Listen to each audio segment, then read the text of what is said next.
أعوذ بالله من الشيطان الرجيم بسم الله الرحمن الرحيم وإذ أخذنا ميثاق بني إسرائيل لا تعبدون إلا الله وبالوالدين إحسانا وذي القربى واليتامى والمساكين وقولوا للناس حسنا وأقيموا الصلاة وآتوا الزكاة ثم توليتم إلا قليلا منكم وأنتم معرضون صدق اللہ العظیم۔ ابھی 2 آیت پہلے ہم نے پڑھا، اللہ تعالیٰ نے یہودیوں کا ایک جملہ نقل کیا تھا کہ لن تمسنا النار الا ایاما معدودہ، جہنم کی آگ ہمیں چھوئے گی بھی نہیں، ہاں کچھ دنوں جہنم میں جانا ہے، اس کے بعد ہمیشہ ہمیشہ کی جنت ہمارا مقدر ہے۔ یہ ان لوگوں کا دعویٰ تھا۔ اللہ نے اس دعوے کو غلط ٹھہرایا اور 2 طرح سے اس کا جواب وہاں ارشاد فرمایا تھا۔ پہلا اصولی جواب ہے، قاعدے اور ضابطے کا جواب ہے، جس کا حاصل یہ کہ اگر کوئی شخص ایمان کے تقاضوں پر پورا نہیں اترتا ہے، جن جن چیزوں پر ایمان لانا ضروری ہے ان میں سے ایک کا بھی انکار کر دیتا ہے، اب اس کا ایمان ہمارے یہاں معتبر نہیں، اس کا ایمان لانا ایسے ہے جیسے وہ سرے سے ایمان لایا ہی نہیں۔ اور یہ یہودی تمام چیزوں کو مان رہے ہیں، لیکن ہمارے آخری نبی حضرت محمد الرسول اللہ صلی اللہ علیہ وسلم کی رسالت پر ایمان نہیں رکھتے، اور جب آپ کی رسالت پر ایمان نہیں رکھتے تو ان لوگوں کا ایمان کالعدم، ان لوگوں کے ایمان کا کوئی اعتبار نہیں، اور جس ایمان کا اعتبار نہیں اس کے ہوتے ہوئے بھی سرے سے جب ایمان نہیں اور وہ جو کچھ ہے وہ معتبر نہیں، تو یہ شخص ہمیشہ کا جہنمی ہے۔ ایسا نہیں ہوگا کہ کچھ وقت کے بعد اس کو جہنم سے نکال کر جنت میں داخل کر دیا جائے۔ تو وہ جواب تحقیقی جواب ہے، اصل میں قاعدے اور ضابطے کا جواب ہے، لیکن اس سے پہلے اللہ نے ایک سوال کے انداز میں ان کو جواب دیا تھا، اتخذتم عند اللہ عہدا، کیا تم نے اللہ سے کوئی ایگریمنٹ سائن کر رکھا ہے، کوئی معاہدہ ہے کہ اتنے دن جہنم میں جانا ہے اس کے بعد ہمیشہ کی جنت ہے؟ دعویٰ تو تمہارا یہ بتاتا ہے کہ تمہارا کوئی معاہدہ اللہ سے ہے، جبکہ حقیقت یہ ہے کہ اللہ نے ایک عہد تم سے لیا تھا، اور وہ عہد یہ تھا کہ میرے کتاب پر ایمان لاؤ، رسولوں پر ایمان لاؤ، اور اس عہد کو تم نے توڑا ہے، اس لیے تم ویسے بھی کسی اچھے نتیجے کی امید رکھنے کے لائق نہیں ہو۔ آج جو آیت پڑھی گئی ہے، اس آیت میں اور اس کے بعد آنے والی 2 آیتوں میں اللہ نے اسی بات کی مزید وضاحت فرمائی ہے، اور یہ بتایا کہ تم نے کون کون سے عہد توڑے ہیں۔ تم نے ہر وہ عہد توڑا ہے جو تمہاری مرضی کے مطابق نہیں تھا، جس پر عمل کرتے ہوئے تمہیں زور آتا تھا، ہاں جس شریعت کے حکم پر عمل کرنا تمہیں اپنی عزت کا سامان لگ رہا تھا، عمل کرنا آسان لگ رہا تھا، اس کو تم نے نبھایا اور باقی سب کو ٹھکرایا ہے۔ چنانچہ آج کی اس پہلی آیت میں اللہ نے سارے وہ عہد گنوائے جن کو انہوں نے ٹھکرایا ہے۔ اللہ نے فرمایا وَإِذْ أَخَذْنَا مِيثَاقَ بَنِي إِسْرَائِيلَ لَا تَعْبُدُونَ إِلَّا اللَّهَ، اور یاد کرو اس وقت کو جب ہم نے بنو اسرائیل کا ایک عہد لیا کہ تم اللہ کے علاوہ کسی کی عبادت نہیں کرو گے۔ یہ عہد لیا، کیا اللہ کے علاوہ کسی کی عبادت نہیں کرو گے؟ سارے کے سارے بنو اسرائیل اللہ کی عبادت کرتے تھے، لیکن عہد کیا ہے، ایگریمنٹ کیا ہے کہ اللہ کی عبادت کرو گے اور اس کے علاوہ کسی کی عبادت نہیں کرو گے۔ اور آگے اس آیت کے آخر میں اللہ نے فرمایا ثم تولیتم، تم نے عہد توڑ دیا، ان سے منہ موڑ لیا، یعنی یہ والا عہد کہ اللہ کے علاوہ کسی کو شریک نہیں ٹھہراؤ گے، اس عہد کو بھی تم نے توڑا ہے۔ اور تعجب کی بات یہ ہے کہ یہود کی ایک جماعت، صرف چھوٹی سی جماعت ایسی تھی جو کہتی تھی کہ حضرت عزیر اللہ کے بیٹے ہیں، ورنہ اکثریت یہود میں توحید پرست تھی، ایک اللہ کی عبادت کرتے تھے، وہ لوگ کسی دوسرے خدا کی عبادت نہیں کرتے تھے۔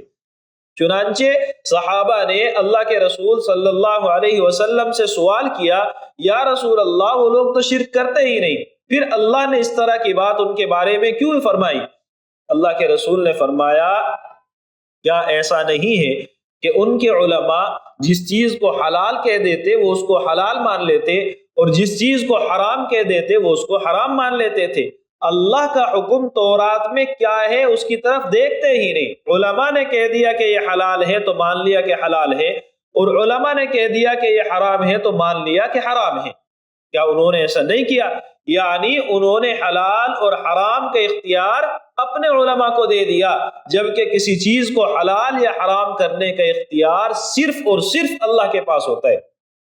صحابہ نے عرض کیا یا رسول اللہ ایسا تو ہے؟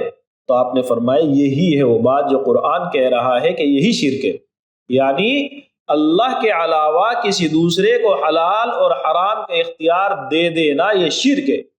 جب آپ کے پاس اللہ کا کوئی حکم آئے اور یہ معلوم ہے یقین کے ساتھ کہ اللہ کا حکم ہے، اب آپ دیگر علماء سے پوچھتے ہیں، وہ سب کہتے ہیں ہاں اللہ کا حکم یہ ہے، کسی ایک نے کہہ دیا کہ یہ ہے اور آپ اس کی بات پر اس لیے چلے گئے کہ وہ آپ کی مرضی کے مطابق ہے، وہ آپ کا وہ منشا ہے جو اصل میں آپ چاہتے ہیں، وہی بات اس نے کہی ہے، تو اب آپ اس کے پیچھے چل پڑتے ہیں۔ بات کیا ہوئی؟ آپ اللہ کے حکم کے پیچھے نہیں چل رہے ہیں بلکہ اپنی مرضی کے حساب سے چل رہے ہیں، اور اپنی مرضی کو شریعت کے حکم پر مقدم کر دینا جبکہ آپ اپنی مرضی کو صحیح سمجھ رہے ہو۔ ایک آدمی شریعت کی مخالفت کرے یہ سوچ کر کہ غلط ہے، اب وہ آدمی گنہگار ہے۔ دوسرا آدمی شریعت کی مخالفت کرے یہ جانتے ہوئے کہ یہ صحیح ہے، جبکہ تمام معتبر علماء کہتے ہیں کہ یہ حرام ہے، اور آپ کسی ایک لفظ کو پکڑ کر کے کہیں سے، کسی ایک ڈپلیکیٹ عالم کو پکڑ کر کے کہیں سے اس کی بات کو پکڑ کر کے کہتے ہیں نہیں یہ صحیح ہے۔ یعنی سب معتبر علماء کی بات ایک طرف اور اس عالم کی بات ایک طرف جو آپ کی مرضی کے مطابق ہے، آپ نے کہہ دیا کہ یہ بھی صحیح ہے، اس کا مطلب آپ نے حرام کو حلال کرنے کی کوشش کی ہے۔ تو اگر ہماری شریعت میں بھی کوئی ایسا کرتا ہے تو وہ مشرک ہے، وہ شرک ٹھہرا رہا ہے اللہ کے ساتھ۔ یہی جرم یہودیوں نے کیا تھا۔ تو پہلی بات اس آیت سے ہمیں سبق کے طور پر جو معلوم ہوتی ہے وہ یہ کہ جس چیز کے بارے میں معتبر علماء اور اہل اللہ بتا دے کہ یہ حرام ہے، یہ غلط ہے، ہمیں اسے غلط ماننا چاہیے، عمل بھی کرنا چاہیے، لیکن کم سے کم یہ ہے کہ غلط ماننا چاہیے تاکہ کبھی نہ کبھی اللہ توبہ کی توفیق دے دے۔ دوسری بات، اس طرح کی آیتوں کے زمرے میں لوگ ان حضرات پر چھینٹے مارنے کی کوشش کرتے ہیں جو کسی امام مجتہد کی پیروی کرتا ہو۔ یہ تو امام ابو حنیفہ کی بات کو مانتا ہے چاہے قرآن اور حدیث کچھ بھی کہے، یہ امام شافعی کی بات کو مانتا ہے چاہے قرآن اور حدیث کچھ بھی کہے، یہ امام مالک کی، امام احمد بن حنبل رحمۃ اللہ علیہ مجمعین ان حضرات کی باتوں کو مانتے ہیں چاہے قرآن اور حدیث کچھ بھی کہے۔ یہ جو لفظ لگا رہے ہیں ساتھ میں چاہے حدیث میں کچھ بھی آیا ہو، یہ الزام لگانے کی کوشش کرتے ہیں کہ یہ مقلدین ان چار حضرات میں سے کسی ایک کے پیچھے جب چل پڑے تو وہ ان کی بات اگر حدیث سے ٹکرا جائے تو ان کی بات پر عمل کرتے ہیں، حدیث پر عمل نہیں کرتے۔ یہ ایسا الزام ہے جو آدمی کو جو سنے گا وہ یہ سمجھے گا کہ ہاں یہ مشرک ہے، جبکہ یہ حقیقت نہیں ہوتی ہے۔ آپ کو معلوم ہے کہ دنیا کی آج بھی اکثریت، اور اکثریت کا مطلب 40 اور 60 کا پرسنٹیج نہیں بلکہ تقریباً 98 یا 99 لوگ مؤمنین میں سے، مسلمانوں میں سے وہ لوگ ہیں جو کسی نہ کسی امام کی پیروی کرتے ہیں۔ تو اس کا مطلب یہ ہوا کہ یہ سب کے سب کیا ہو گئے؟ مشرک۔ اور یہ 1%، اور ان کی صورتحال بھی ابھی سامنے آئے گی، یہ کیا کرتے ہیں؟ یہ ہے موحد، جبکہ اللہ کے رسول فرماتے ہیں کہ میری امت گمراہی پر جمع نہیں ہوگی۔ مطلب کیا ہو گیا کہ سارے کے سارے شرک پر جمع ہو گئے، اور اللہ کے رسول یہ وعدہ کر کے چلے گئے۔ اس لیے ہمیں اس حقیقت کو سمجھنا چاہیے کہ کسی امام کے پیچھے چلنے کا مطلب کیا ہوتا ہے۔ جب ہم یہ کہتے ہیں امام ابو حنیفہ نے یہ کہا ہے، ہم ہرگز نہیں کہتے کہ انہوں نے حدیث کے مقابلے میں یہ کہا ہے۔ ہماری بات کا مقصد صرف یہ ہوتا ہے کہ قرآن اور حدیث یہ دو ایسے سمندر ہیں جن میں سے موتی نکالنا ہر ایک کے بس کی بات نہیں ہے۔ آپ کو معلوم ہے شریعت محمدیہ، ہماری یہ جو شریعت ہے یہ شریعت قیامت کے دن تک کے لیے ہے، اور ہر علاقے کے لیے ہے، دنیا کے ہر خطے کے لیے ہے، اور ہر زمانے کے لیے ہے، اور ہر موسم اور ماحول کے لیے ہے۔ اور ہر زبان کو بولنے والے کے لیے ہے، اور ہر طرح کے کلچر میں، ہر طرح کے انداز میں بات کرنے والوں کے لیے ہے۔ اور جب آپ اتنا زیادہ عمومی کوئی قاعدہ اور کوئی قانون اور کوئی ضابطہ لاتے ہیں تو وہ ساری چیزیں اس میں ہونی چاہیے جو سب کے حق میں یکسر مفید ہو، اور ایسے موقع پر جزئیات نہیں آتی کہ یہ کام جائز ہے یہ ناجائز ہے۔ یہاں آپ نے کہہ دیا یہ جانور حلال ہے، یہاں کہہ دیا آپ نے یہ جانور حرام ہے۔ ان دو علاقے کو تو پتہ لگ گیا، لیکن ان کے علاوہ علاقوں میں جو جانور پائے جاتے ہیں وہ حلال ہے یا حرام ہے، کیسے پتہ کریں گے؟ آپ نے یہ کہہ دیا کہ یہ عمل ایسے صحیح ہے ایسے غلط ہے ایک متعینہ عمل کے بارے میں، تو باقی اعمال کا حساب کیسے لگائیں گے؟ اس لیے جب پوری قوم کو اور پوری ملت کو، پوری انسانیت کو سامنے رکھ کر کے قاعدے بنائے جائیں تو وہ اصول کی شکل میں آتے ہیں، رولز ہوتے ہیں جس سے بہت ساری جزئیات نکلتی ہیں۔ اور کسی بھی قاعدے کو، کسی بھی ضابطے کو سمجھنا اتنا آسان نہیں ہے کہ کوئی بھی ایرا غیرہ اٹھے اور آ کر کے کہہ دے کہ دیکھیں یہ صحیح ہے۔ جب آپ اس راستے پر چلیں گے تو کیا کریں گے کہ یہ والی حدیث میں یہ عمل آیا ہے اس لیے یہ کرنا جائز ہے۔ اگلے دن کسی عالم نے آپ کو کہا کہ اس حدیث میں یہ آیا ہے، آپ کیا کہیں گے؟ آپ کہہ دیں گے یہ حدیث ضعیف ہے اس لیے اس کا کوئی اعتبار نہیں ہے، حالانکہ ضعیف کہنے والا مانتا ہے کہ یہ حدیث ہے۔ تو جب وہ بھی حدیث ہے اس کو آپ کیوں نہیں مان رہے؟ آپ نے کے سامنے ایک حدیث آئی اور دوسری حدیث آئی اور دونوں صحیح حدیثیں ہیں، لیکن آپ نے آپ کو گمراہ کرنے والے شخص کی زبان سے سن رکھا ہے کہ یہ صحیح ہے، تو آپ کہہ دیں گے اس میں کوئی تعویل کرنے کی کوشش کریں گے۔ مطلب جب آپ چیزوں کی حقیقت کو اچھے ڈھنگ سے نہیں جانیں گے، ان کو وہ مرتبہ نہیں دے سکتے جو مرتبہ ان کے لائق ہے۔ تو اب ایسے میں کیا کرنا چاہیے؟ ایسے میں آپ کو اس فن پر مہارت چاہیے، اور مہارت کے لیے اس فن کو وقت دینا پڑتا ہے، زندگی دینی پڑتی ہے، اور آپ کے پاس اتنا بھی وقت نہیں ہے کہ سورہ فاتحہ صحیح سے پڑھ سکے، صحیح سے سیکھ سکے، نماز کو صحیح ڈھنگ سے سیکھ سکے، پڑھ سکے، قرآن کریم کو پڑھنے کے وقت اپنے تلفظ اور ادائیگی صحیح کر سکے۔ جس آدمی کے پاس اس بیسک اور بنیادی معلومات کو حاصل کرنے کا وقت نہ ہو، وہ قرآن اور حدیث کی تہ میں جا کر کے اس کی حقیقت کو پہچانے کیسے ممکن ہے؟ جب یہ نہیں ہوگا، اور ہو نہیں سکتا، آج بھی اکثریت، اور اکثریت کا مطلب چند افراد کے علاوہ ساری امت مسلمہ اس طرح سے ہوتی ہے کہ وہ اس طرح کی گہرائی کو سمجھ نہیں پاتی ہے۔ تو اگر ان کے حوالے ہم کر دیں آپ قرآن اور حدیث سے ڈائریکٹ عمل کرو تو وہ کیا کریں گے؟ کہیں ایک سے پکڑ کر کے عمل کریں گے، باقی چیزوں کا کیا ہوگا؟ اس لیے ضرورت کسی بھی فیلڈ کے اندر ہوتی ہے کہ اس فن کے ماہر سے آپ بات کریں۔ تو آپ کو معلوم ہے کہ یہ دوائی بخار کے اندر کارگر ہوتی ہے۔ ڈاکٹر کے پاس جب آپ گئے کہ میں نے یہ دوائی کھائی ہے، آپ کو بتائے گا کہ آپ کی بیماری اسی وجہ سے بڑھی ہے۔ آپ کہیں گے میں نے بخار کی دوائی لی تھی، تو اب ڈاکٹر آپ کو بتائے گا فلاں مریض جس کو آپ نے یہ دوائی دی تھی اس کو بخار کے ساتھ یہ بیماری بھی تھی، اور اس بیماری میں یہ دوائی نقصان دہ تھی، آپ یہ دوائی کھلاتے رہے اس لیے اس کی بیماری یہاں سے اٹھ کر کے اس حد تک پہنچ گئی۔ یہ آپ کو وہاں پتہ لگے گا جب آپ ماہر کے سامنے جائیں گے، وہ جانے گا کہ اس دوائی کے ساتھ میں کیا کیا عمل سامنے آئیں گے، کیا کیا اس کے مفاد ہوں گے، کیا کیا نقصانات ہوں گے۔ آپ گئے ایک لوئر کے پاس میں، ایک اچھے وکیل کے پاس میں، اور جا کے کہتے ہیں یہ قانون ہے آپ اس کے مطابق کیس لڑیں، اس نے وہی 10 قانون آپ کو رکھ دیے کہ آپ کی بات ان قانونوں کے حساب سے غلط ہے، آپ کو جواب نہیں بن پائے گا۔ آپ گئے ہیں پولیس تھانے کے اندر، اس قانون کی وجہ سے آپ میرے اوپر ایسے معاملے کو حل کریں، پولیس والا وہی کہے گا کہ قانون یہ بھی ہے اس لیے تمہیں اندر ڈالا جا رہا ہے۔ یعنی کسی بھی فن کے اندر ماہر سمجھتا ہے کہ پورا اصول، جب پورا رول ہمارے سامنے آئے گا، تمام جزئیات ہمارے سامنے آ جائیں گی، اب فیصلہ کیا جائے گا کہ کس طریقے سے عمل کرنا ہے۔ یہ اصل میں ریسرچ کا طریقہ ہوتا ہے، یہ اصل میں کسی بھی چیز کی گہرائی تک جانے کا طریقہ ہوتا ہے، اور آپ جانتے اس گہرائی میں جانے کا وقت ہمارے پاس میں نہیں ہے۔ آج کل ہمیں سرسری نالج کافی ہو رہی ہے، صرف واٹس ایپ کے اندر ایک مسئلہ معلوم ہو گیا، اسی کی بنیاد پر ہم جا کر علماء سے بحث کرنے لگ جاتے ہیں۔ تو ایسے زمانے میں، ایسی جلد بازی کے دور میں، ایسے کم فرصتی کے زمانے میں آپ کیسے کہیں گے کہ ڈائریکٹ قرآن اور حدیث سے مسئلے کو سیکھا جائے؟ وہ حضرات جو دعویٰ کرتے ہیں کہ ہم تو حدیث پر عمل کرتے ہیں، ان کی حقیقت یہ ہوتی ہے کہ وہ اپنے علماء پر اعتماد کرتے ہیں، ان کے علماء پر، ان علماء پر جو کہتے ہیں ہم قرآن اور حدیث کے مطابق مسئلہ بتاتے ہیں۔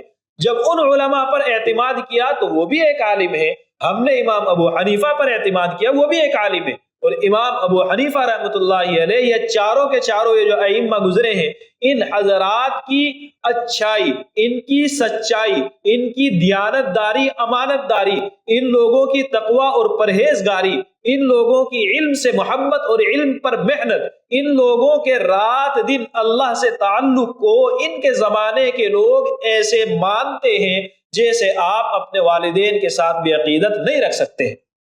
وہ تمام زمانہ اور ان کے بعد آنے والے ہر وہ لوگ جو انصاف پرور تھے، انہوں نے ان کے اوپر اعتماد کیا ہے اور شریعت کے معاملے میں ان کی پیروی کی ہے۔ اور آپ کو معلوم ہے کہ ابھی بھی اکثریت انہی میں سے کسی کی پیروی کر رہی ہے۔ کیوں؟ ان لوگوں کی اچھائی کی بنیاد پر ان لوگوں نے قرآن اور حدیث کو، تمام احادیث، تمام قرآن کریم کی آیتوں کو سمجھنے میں مدتوں گزارے، زمانے گزارے۔ ان لوگوں نے عربوں کے کلچر کو سیکھا، عربوں کی تہذیب کو سیکھا، ان لوگوں نے اسلام کے آنے سے پہلے ان کے الفاظ کو سمجھا کہ وہاں کس لفظ کو کس موقع پر استعمال کرتے ہیں، زمانے جاہلیت میں عربی کا انداز کیا تھا، اسلام کے آنے کے بعد کس لفظ کا استعمال کس موقع پر کیا ہوا، قرآن کریم کی یہ آیت کس قبیلے کی زبان میں جائے تو اس معنی کو اس ڈھنگ سے حل کرے گی، کس قبیلے کے مطابق ہم پڑھے تو معنی یہ بنتے ہیں۔ یہ ساری چیزوں پر جب ریسرچ کریں گے، عربی زبان کی گہرائی کو جب سمجھیں گے، تب جا کر کے ہم طے کر پائیں گے کہ اس لفظ کا مطلب یہ ہے۔ آپ کو معلوم ہے کسی بھی کلچر کے اندر، کسی بھی علاقے میں جو زبان بولی جاتی ہو، اس زبان میں استعمال ہونے والا ایک لفظ ڈائریکٹ معنی کچھ اور رکھتا ہے اور بولنے والے کے لہجے سے اس کے معنی دوسرے بن جاتے ہیں۔ آپ اس چیز کا ہمیشہ تجربہ کرتے ہیں۔ ظاہری لفظ کچھ اور ہے، بولنے والے کا انداز بدل گیا تو معنی کچھ اور ہو گئے۔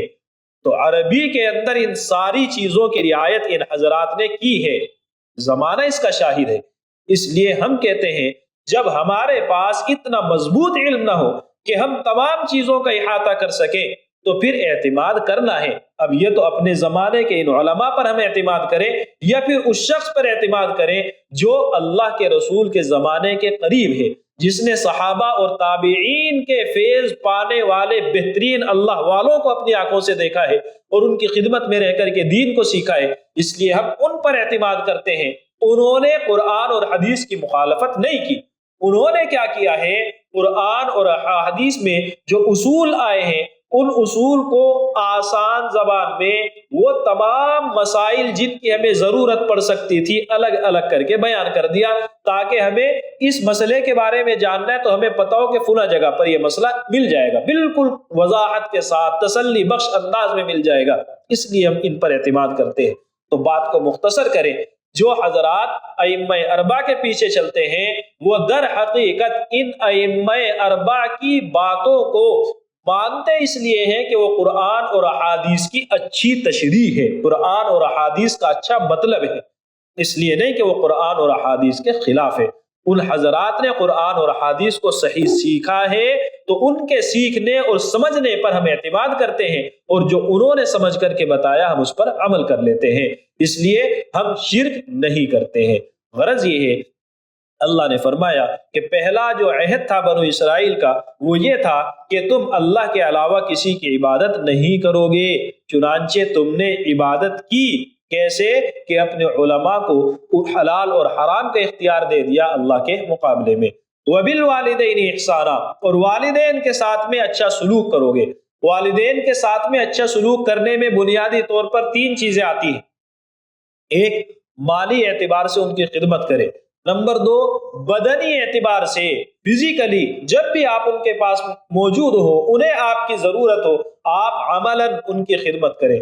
نمبر 3، ان کو تکلیف نہ پہنچائیں۔ یہ 3 خدمت ہیں اصل میں جو والدین کا حق ہے بنیادی، اور اس سے ساری چیزیں نکل جاتی ہیں جن کی ان کو اپنی زندگی میں ضرورت ہوگی۔ مالی اعتبار سے ان کی ضرورت کو پورا کرنا، بدنی اعتبار سے ان کی ضرورت کو پورا کرنا، اور ان کو تکلیف نہ پہنچانا۔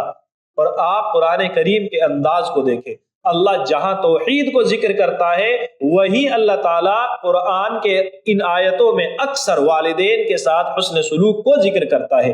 وجہ بہت آسان ہے، اللہ تعالی ہمارا خالق ہے، دنیا میں ہمیں وجود بخشنے والا ہے۔ والدین ظاہری اسباب میں ہمارے وجود کا ذریعہ ہے، ہمیں ظاہری اسباب میں وجود دینے والے وہ ہیں۔ حقیقت میں خالق اللہ ہے، اور ہمیں وجود ظاہری نظر میں جو ملتا ہے وہ والدین کے طفیل ملتا ہے۔ اللہ تعالی ہمیں اپنی نعمتوں سے نوازتا ہے، ہمارے ساتھ احسان کرتا ہے، اور اس احسان کے بدلے میں ہم سے کچھ نہیں چاہتا ہے۔ ہم دیں گے، اس کی عبادت کریں گے، وہ احسان پھر بھی کرے گا۔ ہم اس کی عبادت نہیں کریں گے، شرک کریں گے، اس سے بغاوت کریں گے، دنیا میں وہ احسان پھر بھی کرے گا۔ والدین اپنی اولاد کے ساتھ جو اچھا سلوک کرتے ہیں وہ بہرحال کرتے ہیں۔ اولاد ان کے کام آئے گی بڑھاپے میں تب بھی کرتے ہیں، اولاد کام نہیں آئے گی تب بھی کرتے ہیں۔ اسی لیے آپ دیکھتے ہیں وہ اولاد جو والدین کے کام آ سکتی ہے، اپنے پیروں پر کھڑی ہے، والدین ان پر بھی توجہ رکھتے ہیں، لیکن اتفاق سے اگر کسی کے یہاں معذور بیٹا یا بیٹی ہو جائے، والدین کی زیادہ توجہ اس معذور پر جاتی ہے، جبکہ بڑھاپے میں کام وہ نہیں آئے گا، یہ تندرست کام آئے گا۔ وجہ ظاہر ہے کہ والدین کے احسانات اور ان کی خدمات اور ان کے ہمارے ساتھ اچھے برتاؤ کی جو بنیاد ہے وہ لالچ نہیں ہے، کسی فائدے کی غرض ان کو ہمارے سے نہیں ہوتی ہے۔ تو والدین ہمارے وجود کا ذریعہ ہیں، والدین کی محبت اور ان کے ہمارے ساتھ احسانات بے لوث ہوتے ہیں۔ اسی طریقے سے والدین ہماری ترقی کے لیے اتنی کوشش، اتنی محنت کرتے ہیں جتنی کوئی اور نہیں کرتا، اور ترقی ملنے کے بعد ہم سے حسد نہیں کرتے۔ دنیا کا کوئی بھی شخص آپ کے لیے کام کرے گا، آپ کو ترقی دلانے میں مدد کرے گا، لیکن جب اس ترقی کی سیڑھی پر آپ اس سے اوپر جانے لگیں گے وہ آپ کی مخالفت کرے گا، آپ سے حسد کرے گا۔ والدین دنیا کی تنہا مخلوق ہے جو اپنی اولاد کی ترقی کے لیے کوشش کریں گے، محنت کریں گے، اللہ سے دعائیں کریں گے، اور ترقی ملنے پر حسد نہیں کریں گے۔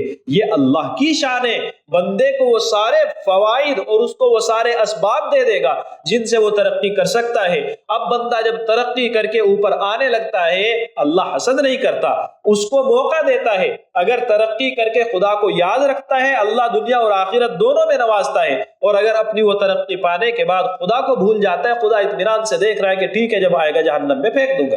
آپ کو معلوم ہے یہ چاروں خوبیاں، آپ کو وجود دینا، آپ کو ترقی کے اسباب فراہم کرنا، آپ کے ساتھ بے لوث محبت کرنا، ترقی ملنے پر حسد نہ کرنا، یہ وہ والدین بھی کرتے ہیں جن کے پاس میں ایمان ہو، اور وہ ماں باپ جو ایمان سے محروم ہے اپنی اولاد کے لیے وہ بھی کرتے ہیں۔ یعنی یہ اچھا برتاؤ ایمان کی بنیاد پر صرف نہیں ہے، اس لیے اللہ بھی والدین کے ساتھ اچھا برتاؤ کرنے کے حکم کو ایمان سے نہیں جوڑتا ہے۔ آپ کے والدین مومن ہیں تو بھی ان کے ساتھ میں اچھا برتاؤ کرنا ہے، مومن نہیں ہے تو بھی اچھا برتاؤ کرنا ہے۔ ایمان نہیں لا رہے ہیں، آپ کو ایمان نہ لانے پر مجبور کر رہے ہیں، تب بھی قرآن کہتا ہے ان کو تکلیف نہیں پہنچانی ہے۔ یعنی سب سے بڑا جرم جو اللہ کے یہاں ہو سکتا ہے، اس جرم کو کرنے کے باوجود اللہ پھر بھی نہیں کہتا کہ تم ان کے ساتھ بدتمیزی کرنے کے حقدار بن گئے ہو، نہیں، ابھی بھی تمہیں ان کے ساتھ میں اچھا برتاؤ کرنا ہے۔ اللہ نے فرمایا وَبِالْوَالِدَيْنِ إِحْسَانًا، والدین کے ساتھ میں اچھا سلوک کرو، وَذِي الْقُرْبَى، رشتہ داروں کے ساتھ۔ قرآن کریم اللہ تعالیٰ، اللہ کے رسول صلی اللہ علیہ وسلم ہمیشہ اس چیز پر زور دیتے رہے ہیں کہ اپنے رشتوں کو نبھاؤ، بچاؤ، ہر حال میں بچانے کی کوشش کرو۔ رشتے باقی رہیں گے، خاندانی تعلقات اچھے رہیں گے، فتنے کم پیدا ہوں گے، اختلافات کم پیدا ہوں گے، اگر ہوں گے تو باقی خاندان کے لوگ اس کو ختم کرنے میں تمہاری مدد کریں گے، لوگوں کے اندر تمہاری عزت بنے گی، تمہاری عورتوں بچیوں کی عزت زیادہ محفوظ رہنے کے امکانات ہوں گے، بچوں کے غلط راستے پر جانے کے امکانات کم ہو جائیں گے۔ کب؟ جب ایک اچھا خاندان، ایک اچھا قبیلہ اچھے ڈھنگ سے اپنے آپ کو چلائے گا۔ اس لیے اللہ نے فرمایا رشتہ داروں کے ساتھ میں حسن سلوک کرنا ہے، اور رشتہ داروں کے ساتھ حسن سلوک کی بنیاد رشتہ داری ہے، اس لیے جو سب سے قریب کا رشتہ دار ہے وہ سب سے زیادہ حسن سلوک کے لائق، پھر اس کے بعد اسی ترتیب سے والیتامی والمساکین، یتیموں اور مسکینوں کے ساتھ میں اچھا برتاؤ کرنا ہے۔ یتیم وہ بچہ جو نابالغ ہے اور اس کے والد کا انتقال ہو گیا ہو، وہ یتیم ہے، تو اب یہ ضرورت مند بھی ہے اور کمانے کے لائق بھی نہیں ہے، اس لیے اللہ نے پہلے ذکر کیا یتیم کا، اور مسکین جس کے پاس میں ضرورت کا سامان نہیں ہوتا ہے اس کی ضرورتوں کو پورا کرو۔ وَقُولُوا لِلنَّاسِ حُسْنًا، اور لوگوں سے اچھی بات کہو۔ قرآن کریم کے انداز کو آپ دیکھیں، اللہ نے فرمایا اللہ کے ساتھ شرک نہ کرو، والدین کے ساتھ حسن سلوک کرو، رشتہ داروں کے ساتھ حسن سلوک کرو، یتیم اور مسکینوں کے ساتھ حسن سلوک کرو۔ اور حسن سلوک کا مطلب آسان لفظوں میں کہہ لیں، ان کی پریشانیوں کو دور کرنے میں مدد کرو، ان کو راحت پہنچانے میں مدد کرو، یہ کرنا ہے۔ اور اس کے لیے مال خرچ کرنے کی ضرورت پڑے تو وہ کرو۔ تو آدمی ایک حد تک مال خرچ کر پاتا ہے، ساری دنیا کے لیے وہ مال خرچ کرے اس کے لیے مشکل ہے۔ اس لیے جب عام لوگوں کے ساتھ برتاؤ کا تذکرہ آیا تو اللہ نے فرمایا وَقُولُوا لِلنَّاسِ حُسْنًا، لوگوں سے اچھی بات کہو۔ اچھی بات جس میں دو چیزیں ہوں، پہلی چیز وہ بات مفید ہو، وہ بات تکلیف دینے والی نہ ہو، اور دوسری چیز لہجہ اچھا ہو، بات کے اندر مضامین اور معنی بھی اچھے ہوں اور اس کو کرنے کا طریقہ بھی اچھا ہو کہ وہ دل کو چوٹ نہ پہنچا رہا ہو۔ وَأَقِيمُوا الصَّلَاةَ وَآتُوا الزَّكَاةَ، نماز قائم کرو، زکوٰۃ ادا کرو، اپنی بدنی عبادتیں انجام دو، زکوٰۃ یعنی مالی عبادتیں انجام دو۔ تو یہ وہ احکام اور وہ عہد تھے جو اللہ نے بنو اسرائیل سے لیے۔ والدین کے ساتھ میں اچھا سلوک کرنا انہوں نے اس کو بھی نہیں نبھایا، اور رشتہ داری کو نبھانا انہوں نے وہ بھی باقی نہیں رکھا ہے، رشتوں کو اجاڑنے میں پوری کوششیں کی ہیں، یتیموں مسکینوں کا سہارا بننے میں انہوں نے کما حقہ اپنا حق ادا نہیں کیا ہے۔ اللہ فرماتا ہے ثم تولیتم الا قلیلا منکم، پھر ان سب عہد کے بعد تم نے منہ موڑ لیا، ان عہد کو نہیں نبھایا، ہاں مگر تم میں سے چند لوگ ہیں جنہوں نے اس عہد کو نبھایا ہے۔ وانتم معرضون، جبکہ تم پیٹھ پھیر کر کے چل رہے تھے۔ اللہ تعالی ہم سب کو ان احکام کو سمجھنے کی اور ان پر عمل کرنے کی توفیق عطا فرمائے۔ بظاہر یہ بنو اسرائیل کو حکم ہے کہ تم نے یہ عہد توڑے ہیں، لیکن یہ حقیقت میں ہمارے لیے بھی حکم ہے، کیونکہ ہمارے یہاں ایک قاعدہ ہے کہ وہ احکام سابقہ امتوں کے جنہیں قرآن اور احادیث میں ذکر کیا جائے اور ان کے غلط ہونے کو ذکر نہ کیا جائے، یا یہ نہ بتایا جائے کہ یہ ان کے لیے حکم تھا اب نہیں ہے، تو اگر یہ نہیں ذکر کیا جاتا، صرف وہ حکم بیان کر دیا جاتا ہے، تو وہ حکم ہمارے لیے بھی ہے، یعنی شرک سے بچنا ہمیں بھی ہے۔ والدین، رشتہ داروں، یتیموں، مسکینوں کے ساتھ اچھا برتاؤ ہماری بھی ذمہ داری ہے، نماز قائم کرنا، زکوٰۃ دینا ہماری بھی ذمہ داری ہے، اور لوگوں کے ساتھ اچھی باتیں اچھے لہجے میں کرنا ہماری بھی ذمہ داری ہے۔ اللہ تعالی ہم سب کو اچھے ڈھنگ سے ان احکام کی قدر کرنے، ان پر عمل کرنے کی توفیق عطا فرمائے۔ وآخر دعوانا ان الحمد للہ رب العالمین۔